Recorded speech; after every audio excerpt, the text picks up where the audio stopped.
गोपबंधु दासकर 96तम श्राद्ध वार्षिक उपलक्षे स्वेच्छाकृत रक्तदान शिविर अनुष्ठित हो जाइछि।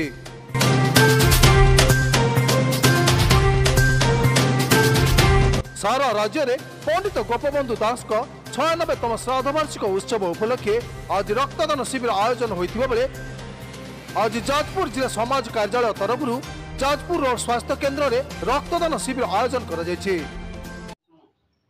पुण्यात्मा पंडित उत्कलमणि गोपबंधु दास 96तम श्राद्ध उत्सव अवसर में आम सारा राज्यव्यापी समाज तरफ जो कार्यक्रम अनुष्ठित होची आज से परिप्रेक्षी में जाजपुर जिला कार्यालय तरफ एठार आम एक रक्तदान शिविर आयोजन करूँ। गोपबंधु त्याग तपस्या तितिक्षा एवं तांका आदर्श को लोकंक निकट में पहुँचेबा एवं आम परवर्ती पीढ़ी किपरि तांका आदर्श को मन पकेबे आदर्श अनुप्राणित हेबे गोपबंधु सेवा त्याग पाई आज आम जो आज जो ओडिशा आम देखुंत ओडिया भाषा ओडिया जाति आज गर्वित से महापुरुषों स्मृति रे आम एभली कार्यक्रम सबु जगार आयोजन करुचु। समाज तरफ मानस संतान समाज तरफ ये कार्यक्रम नियारा ढंग से सबु जगार पालित होछि। अनुष्ठित शिविर में कोरे विधायक आकाश नायक जोगदे उद्घाटन करथिबा बेले सम्मानित अतिथि भाव कलिंगनगर अतिरिक्त जिलापाल लंकेश्वर अमात जाजपुर मेडिकल मुख्य अधिकारी देवाशीष साहू श्रमिक नदा विद्याधर महांती और प्रफुल्ल नायक प्रमुख जोगदे रक्तदाता मानक उत्साहित करथिले।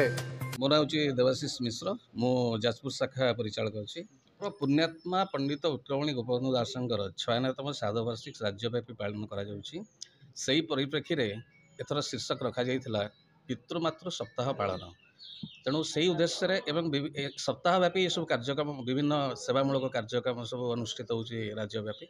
आज मत जाजपुर जिले में आमर जाजपुर गोष्ठी स्वास्थ्य केन्द्र में ब्लड कैंप अनुष्ठित होची एवं यह एक सेवा सेवा जेहेतु सी जड़े सेवक थिले एवं सेवकर मूर्तिमंत प्रतीक थिले तांकरी उद्देश्य रे ये सब कार्यक्रम प्रस्तुत करा जाइछि।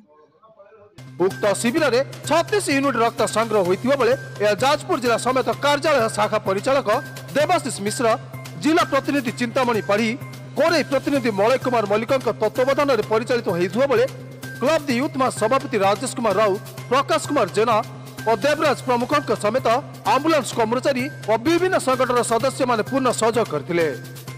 जाजपुर प्रशांत कुमार पात्र रिपोर्ट न्यूज 1 ओडिशा।